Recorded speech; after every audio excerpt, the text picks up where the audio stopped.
전문가 모시고 오늘 발표한 세제 개편안 내용 좀 더 뜯어보도록 하겠습니다. 김인만 부동산경제연구소 대표 나오셨습니다. 어서 오십시오. 안녕하세요. 네, 지금 보니까 비거주자 그리고 실거주자라고 해도 이른바 초고가 주택 기준이 35억 원으로 잡았던데요. 이번 세제 개편이 부동산 시장에 던지는 큰 메시지, 그걸 뭘로 봐야 할까요? 저는 굉장히 큰 의미를 부여하고 싶은데요. 네. 기존에 이제 문재인 정부 시절에는 다주택자를 규제했습니다. 다주택자는 투기, 1주택은 보호 대상, 실소유로 봤는데 네. 최근에 트렌드가 똘똘한 채입니다. 다주택자를 규제하다 보니까 너도 나도 이제 한 채만 가지자, 좋은 집 한 채만 가지자는 현상인데 집값이 계속 올라가죠. 예. 더 이상 다주택자 규제만으로 집값, 서울 집값을 컨트롤하기 힘들다고 판단을 했기 때문에 똘똘한 채를 규제하기 위해서 이제 정의가 필요한데 그 정의가 거주입니다. 실거주를 하는 분들은 실소유 보호 대상이 되고요. 네. 거주하지 않은 비거주 주택에 대해서는 이제 같은 다주택자와 동일한 투기의 잣대로 규제의 대상으로 포함시키겠다는 내용인데 이번 세제 개편안 내용을 보게 되면 비거주 1주택에 대해서 꽤 무겁게 기존 다주택자와 정도의 강도의 예. 규제를 하고 있습니다. 한마디로 정부의 정책의 기존은 일관성이 있습니다. 바잉, 집이 투기 목적이 아니라 리빙, 실제 거주 목적의 문화를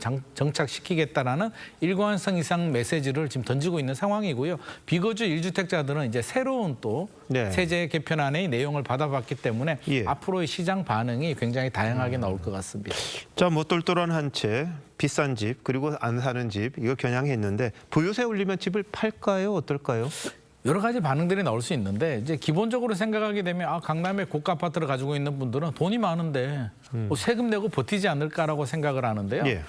20년, 30년 전에 강남에 아파트를 사신 분들은 그렇게 부자가 아니었습니다. 그렇죠. 5억, 많게는 IMF 때는 잠실 주공이 1억 했거든요. 그게 지금 35억이 됐기 때문에 네네. 그분들은 상당한 부담을 느낍니다. 이번에 보유세만 올리는 게 아니라 양도세에서도 이제 고가 주택 오래 네. 보유한 분들이 가장 걱정하고 두려워하는 게 장기 보유 특별 공제입니다. 최대 80%까지 10년 거주, 10년 보유하면 공제를 해주는데 네. 이번에 내용이 장기 거주 소득 공제로 바뀝니다. 느낌이 오시죠?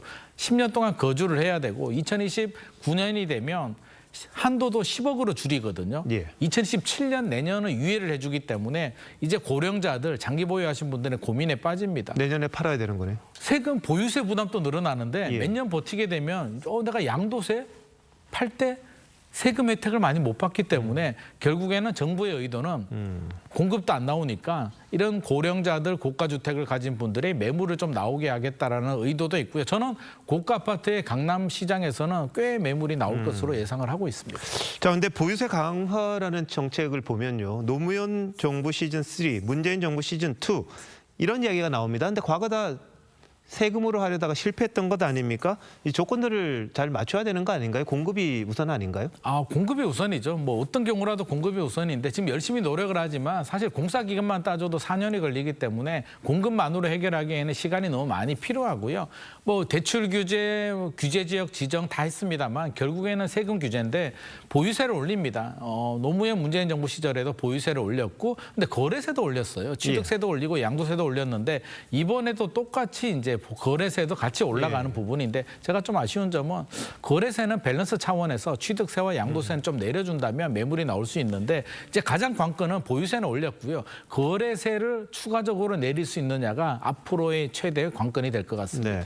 지금 그러니까 집을 갖고 있어도 세금을 내야 되고 팔려고 하니까 또 세금을 내야 되고 네. 진퇴양난 아닌가 이런 얘기가 나올 수밖에 없는 그런 상황이잖아요. 그래서 출구를 좀 만들어줘야 된다. 우리가 팔 때는 이제 양도세, 집을 사는 사람은 그렇죠. 취득세를 내기 예. 때문에 노무현 문재인 정부 시절에 실패했던 게 이 두 가지 세금을 다 올림으로써 팔려고 했는데 보유세가 부담스러운데 예. 양도세 이게 중과세 때문에 못 팔겠어라는 그런 목소리가 나오고 매물이 잠겼는데 이번에는 중과세는 살짝 풀어줬습니다. 네. 그래서 저는 의도는 굉장히 좋고 한데 예. 실제로 중과세보다도 세율을 더 내려줘야 매물이 더 많이 나오는데 중과세를 살짝 완화해 줬다는 점은 사실 좀 아쉽긴 합니다. 알겠습니다. 근데 결국은 집값 안정 위해서 하는 것 아닌가요? 효과 있을까요?